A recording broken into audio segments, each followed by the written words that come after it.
ท่านแก้ววิไลไสยบุตรกรรมการพรรคแขวงเลขาพรรคเมืองจังเมืองมงคลคำให้สัมภาษณ์ต่อทีมงานสื่อมวลชนของแขวงในอาทิตย์ผ่านมาให้ฮู้ว่าการหั่งหากะเกียมให้แก่การดำเนินกองประชุมใหญ่3ขั้นของเมืองคุณคำซึ่งท่านนายกเห็นเมืองคุณคำเป็นเมืองหนึ่งของแขวงขมวนตั้งอยู่ทางทิศตะวันออกเฉียงเหนือของแขวงห่างจากเทศบาลแขวง150กิโลเมตร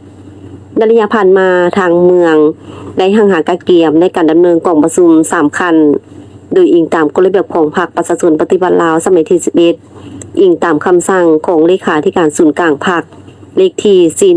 411ลงวันที่8สิงหาคมปี2023อิงตามคำแนะนำของคณะประจำพรรคแขวงเลขที่14/กปจลงวันที่31ตุลาปี2023ปฏิบัติตามโครงการดำเนินงานของคณะบริหารงานเมืองคุณคำภายหลังที่มีมติคำสั่งของศูนย์กลางคณะบริหารงานพรรคแขวงทางเมืองก็ได้จะตั้งผันขยายโดยการเสริมซึมให้แก่พนักงานสมาชิกพรรคในทั่วสำนักงานองค์การตลอดฮอดสมาชิกพรรคอยู่ในขั้นบานได้เข้าใจมาในปี2023ได้สร้างขบวนการโดยเปิดกองประชุมหน่วยฮักฐานขั้นบ้านขึ้นและได้สำเร็จในวันที่2หน่วยพักดำพาบานต่อมาได้กะเกียมหน่วยพักอมข้างมาฮอดปัจจุบันกำลังดำเนินกองประชุมหน่วยสำนักงานองค์การอมข้างและหน่วยพักโรงเรียนซึ่งได้เริ่มมาแต่วันที่7พฤษภาคาดว่าฮอดเดือนมิถุนายนแม่นจะให้สำเร็จในหน่วยพักต่างๆสำหรับองค์การจะตั้งมหาศูนย์แนวราสั่งศาสตร์สาพันธ์ดัง69บอกให้กายเดือนกันยาให้สำเร็จและสาพันธ์มียิงสาวนุ่มกรรมบาลแม่นกำลังสุ่มใส่ในการกะเกียมอย่างเข้มงวดสำหรับการกะเกียมกองประชุมองค์การปกครองเมืองสมัยที่3ท่านได้กล่าวว่าสำหรับการกะเกียมใส่ของกองประชุมขององค์การปกครองเมืองเนาะครั้งในสมัยที่3นี้ก็ถือหมดปัจจุบันนี้พวกเราก็ถือได้ออกมติตกลงแต่งตั้งคณะรับผิดชอบเนาะคณะรับผิดชอบรวม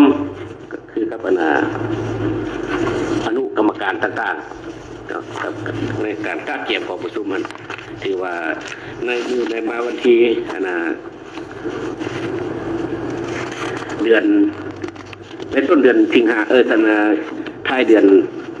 เมษาเมื่อกี้นี้พอได้จัดกองประชุมปรึกษาหารือประกอบความเห็นใช้ห้างมติของประชุมนี้ในการกะเกียมห้างหากะเกียมนี้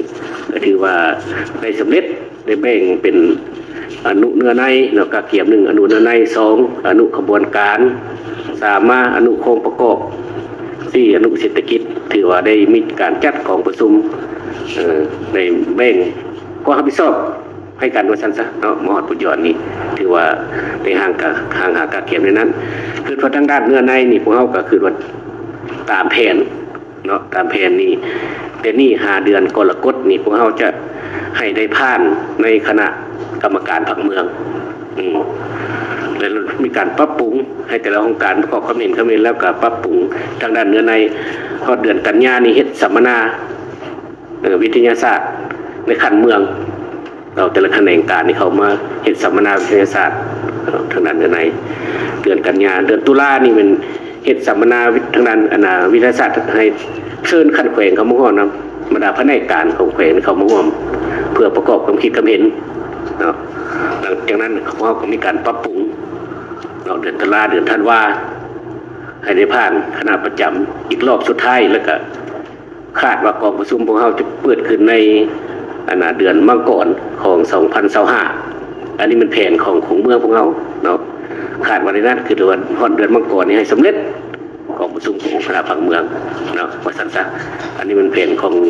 ขันเมืองพวกเขาดำเนินไปในนั้นในการกะเกียมของประชุม3ขั้นนี้